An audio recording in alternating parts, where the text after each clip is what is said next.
Visibility is 40 kilometers, and there's no obstructions, so we call that X-ray with an X. Now, there's no rain, no snow, no other precipitation. The way I check my rain level is right over there on the little bottle, which I'll show you in just a second. Okay, this is where I get my rain reading, and it's basically a plastic bottle with a funnel cap that sits on top, and inside the bottle I have a tube, and this tube is has numbers on it, and it's in millimeters and tenths of millimeters, and simply read where the water level is, 1, 2, or 3 millimeters, or 3.1, whatever it is. And then after I've read it, I dump the water out and put it back like that.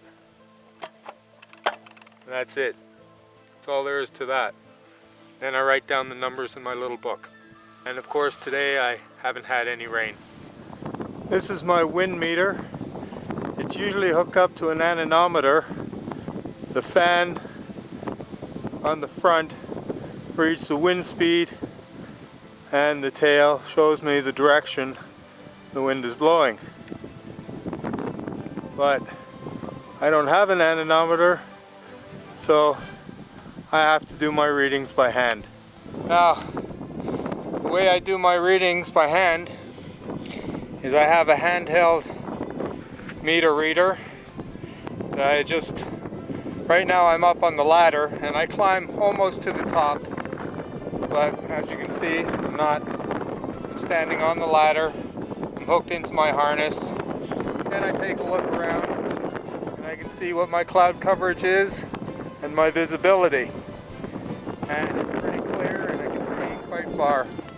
So my visibility is 40. So now I just hold up my meter and in the direction that the wind is blowing, and after a few minutes of that I'll get my reading. Anyway, it's pretty safe here. I'm hooked into my harness, and it's holding me, and I'm standing on the railing and leaning on the back of the metal rings that are around my stairs.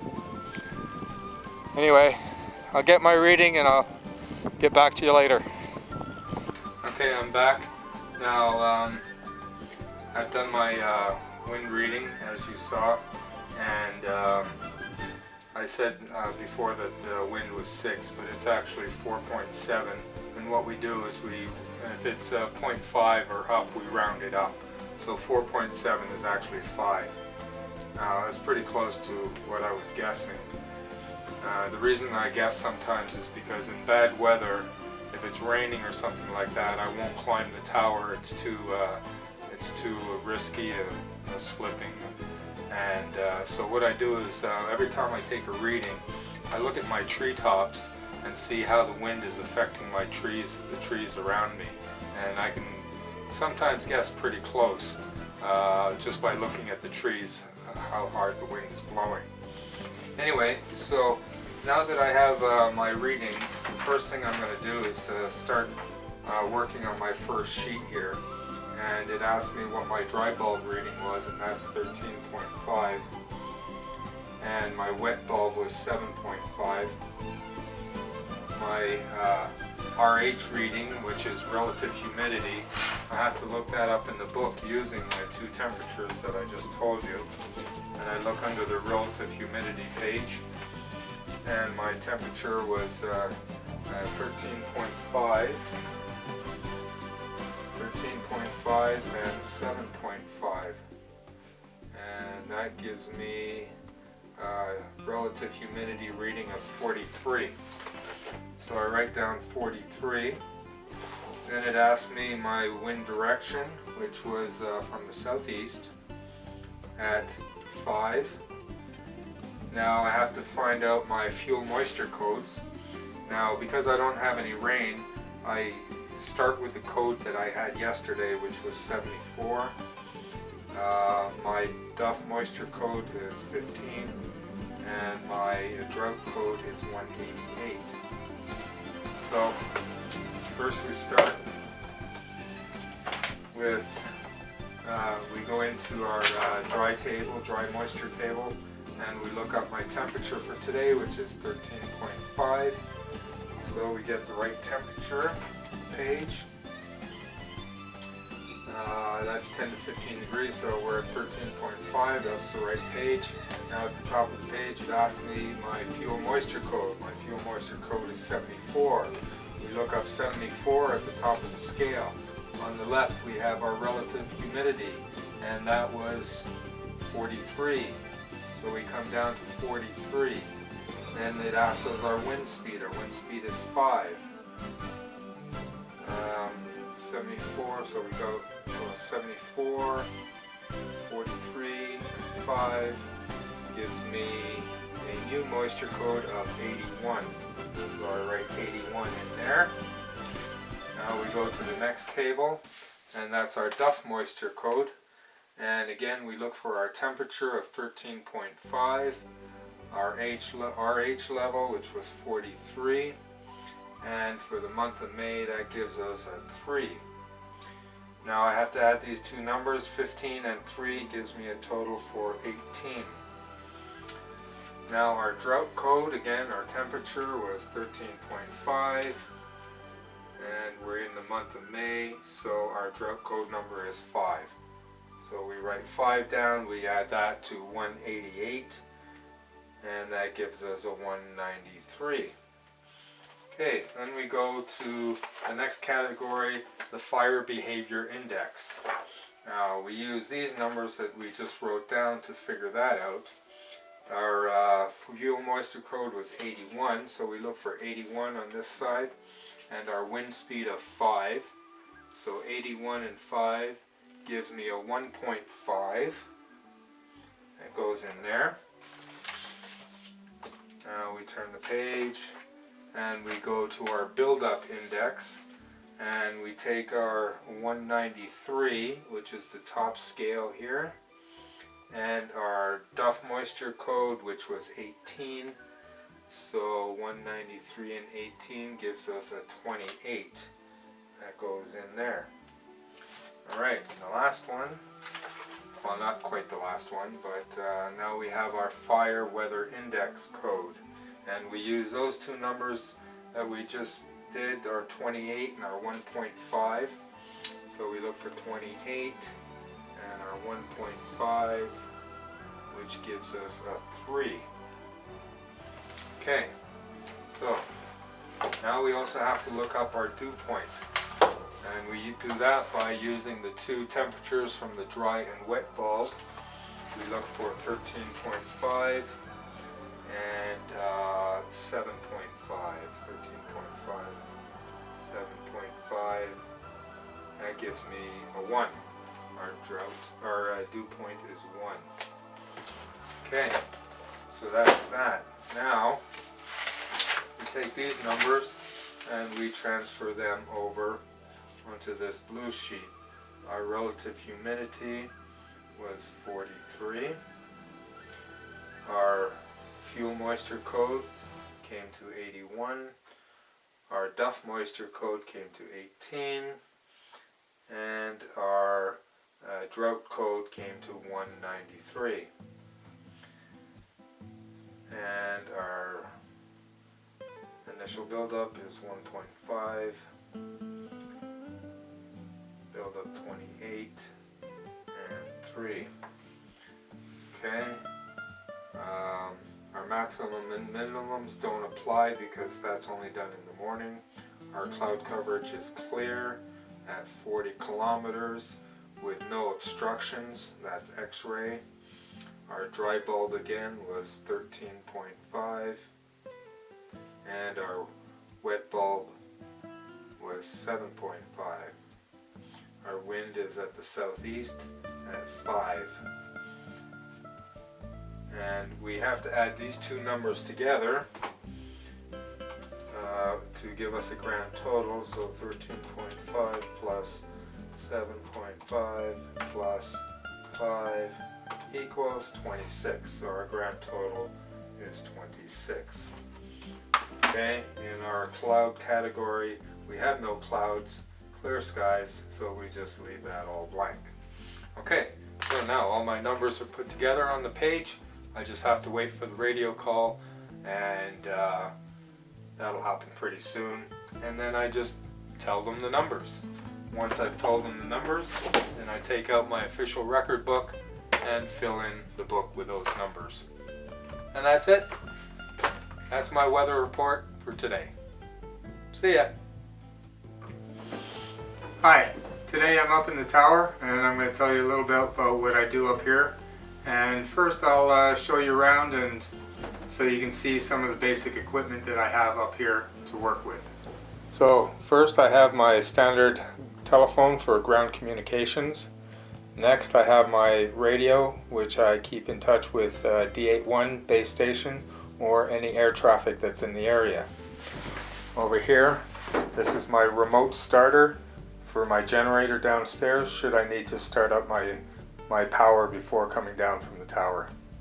The next thing I have is a standard pair of binoculars so I can do my 360-degree scan of the area on a regular basis. Let's say, depending on the hazard level, maybe every 20 minutes or 30 minutes. Most of the time I can do it visually as long as there's not too many obstructions, but for long distance views I'll use my binoculars. Last but not least, this is called the Osborne Firefinder, and it's a scientific piece of equipment, and it has to be handled with care because they no longer make these anymore and you can't buy parts for them, so we have to be careful the way we handle them. It's used in the same principle as an engineer would be using a transit, except this is a little bit easier to use. Okay, the way this is set up, here we have a bearing sight. On top we have a scope, and on the plate we have a map. This map is always pointing north, and we have a azimuth ring that goes 360 degrees around the map, and on the upper ring we have a vernier scale. Now this vernier scale has 30 units on it, each unit representing 1 minute, and that number is added to our bearing number for a more accurate location. So for example, as you can see here, we have a bearing, we'll just move this a little bit, like this. Okay, we would look at this arrow here. This is our mark, so here it reads 340, 41, and that would be 42. Halfway is 30 minutes. So we got 341 and 30, 341 and 30 plus minutes. So now we can see it's a little bit past the 30-minute mark. So then we go to the vernier scale. Now these numbers don't, or these lines don't line up exactly with the lines down at the bottom. Only one line will line up with the lines on the bottom. So we look for the line that is the closest to lining up with the bottom line. And here we see it appears that it's right here, just past the 10, the 11, right here. So that would mean 11 minutes we add to our total reading. So we actually have 330 plus 11, which gives us 41. So our final reading is 341 degrees and 41 minutes. Next thing we would do is we would go to the map. On the map we have squares. Each square on the map represents a township. A township is broken up into 36 sections. Now I have another scale that I use for that, and here's my section scale. That is one township here with 36 sections. in one section, for example number 36, it's also broken up into 4 parts, and that represents northeast, northwest, southeast, and southwest quadrants. I would place this on top of my map like this. I would try to get my bearing and distance and pinpoint where the where the smoke is coming from. So in this case, it looks like it's in the northeast quadrant of section 21. So I would write that down and combine it with my bearing and distance. I would give my section number, my township number, range, and west of the 4th meridian. So in this case, the fire would have been in the northwest quadrant of section 21 in township 90, range 2, west of the 4th meridian. And those are the coordinates that I would radio in to the headquarters, and then they would give that to the flight crew who would fly out on those coordinates and locate the fire. Now the meridian line, in case you don't know, is the line that runs from the North Pole to the South Pole, and in this case is the border of the Saskatchewan and Alberta borderline, and that's the 4th meridian right there. So basically that's how I would figure out where smoke is, and hopefully they could find the fire with those coordinates. Pretty simple, huh? Not really. Alright, well, that's not all. Next thing I have to do is call my tower buddy at Muskeg and get a cross bearing. The way we do a cross bearing is I have a map here, and I'll put up my map. I'll take the string. This is my location right here. I have a pin in the center where my tower is. My azimuth scale goes around my location. I get my bearing number and I run the string across my bearing and across the township where I located the fire. I'll put in a pin to keep the string in place, like that. Now my tower buddy, he'll look through his scope and give me a bearing that he has. He takes his bearing, I look at his azimuth scale, I run the string across his bearing number, which intersects with my string, and that creates a cross bearing, and that helps firefighters locate the exact spot the smoke is coming from. That's how we do a cross bearing. Now everything I've told you has to happen very quickly. It takes about 5 minutes for a fire crew to get airborne, and in that time I have to fill out this report. And the report asks what time I detected the fire,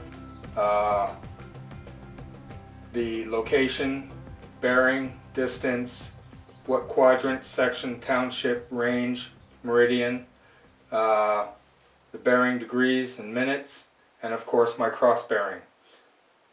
The type of smoke, which could be scattered, a light column or a heavy column, the color of the smoke, if I can see the base, how big the base of the smoke is, and the condition of the smoke. Is it going straight up? Is it drifting? And so forth. So I have a large report to fill out. I got 5 minutes to do it, and that's basically everything that's involved. Now behind me I have another map that I have to work with, and this is a different kind of a map. It's a visibility map, and right here is my location again, and it's a large circle, colored circle, which is my 40-mile distance, viewing distance. Now it's color coded, and the different colors represent different things. Of course, the dark green color here are my blind areas. I cannot see anything in those areas. The yellow areas indicate are indirectly visible. The orange areas are screened areas, and the white areas are my visible areas. And most of my visible areas are just basically in this area right here. Everything else is the outer rim here past this green line is all area that I cannot see. So to get my distance and bearings is a little bit difficult to do. You learn that over time, but the thing that we do here is we have specific landmarks that we already know how far something is. So we have a pretty good distance. For example, this mountain peak over here I know is exactly 35 kilometers away or 30 kilometers away. So knowing that the distance to that object, if I'm looking in this direction, I can guess pretty good the same distance. So it's a little bit of guesswork, it's a little bit of map work, and